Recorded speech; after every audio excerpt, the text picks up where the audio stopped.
Louange FM. La radio que j'ai. Salut! Aujourd'hui, face à la Bible, DJ Amida avec Kena Samet, l'artiste, et Rimka du 113 avec Déconnecté. J'ai besoin d'air, claquer la porte, partir et jeter la clé. J'ai dit j'ai besoin d'air, couper mon fun et me barrer tout l'été. Kiffer, s'ambiancer, laisser ses problèmes de côté, sentir l'odeur de la viande grillée, partir au soleil, faire la sieste. Tels sont les mots d'ordre de DJ Amida et de ses potos. Moi je veux voir les visages briller et voir mes potos kiffer.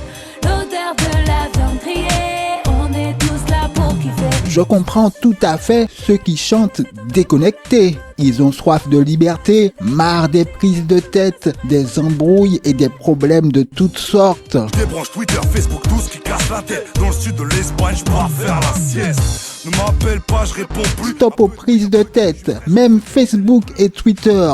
Allez, on se barre au soleil pour kiffer. Qui n'a pas envie de faire cela? Où est le problème? Est-ce que la Bible, est-ce que Dieu serait contre ça? On va voir ça en détail, mais on peut déjà répondre non. Posé au bord d'une piscine, je ferai la belle comme Beyoncé. Ne m'appelle pas. DJ Amida et ses potos ont envie de mettre leurs inquiétudes de côté. La Bible n'est pas contre. Écoute ça. L'inquiétude dans le cœur de l'homme là-bas, mais une bonne parole le réjouit. C'était Proverbe 12, verset 25. Écoute encore ça. Ne crains rien, car je suis avec toi. Ne promène pas des regards inquiets, car je suis ton Dieu. Je te fortifie, je viens à ton secours. Je te soutiens de ma droite triomphante. C'était Ésaïe 41, verset 10. Tu vois que la Bible nous incite aussi à nous débarrasser de nos inquiétudes. Et il y a encore d'autres versets qui vont dans le même sens. Mais la Bible va beaucoup plus loin que nous demander de ne pas nous inquiéter. Elle dit qu'un cœur joyeux est un bon remède, dans Proverbe 17, verset 22. Elle nous dit aussi que Dieu nous prépare un monde idéal dans lequel on pourra kiffer pour toujours. Un monde dans lequel les soucis, les malheurs, la maladie et la mort ne seront plus que de l'histoire ancienne. Si tu crois que Dieu a choisi la Bible comme moyen de parler à chacun, et donc à toi aussi, eh bien tu prendras au sérieux ce qu'elle dit. Écoute. Il essuiera toute larme de leurs yeux, et la mort ne sera plus. Et il n'y aura plus ni deuil, ni cri, ni douleur, car les premières choses ont disparu. C'était Apocalypse 21, verset 4.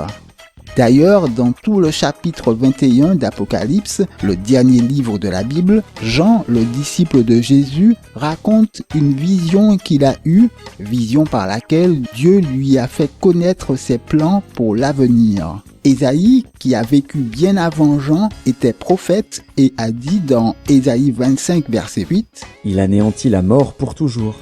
Le Seigneur, l'Éternel, essuie les larmes de tous les visages.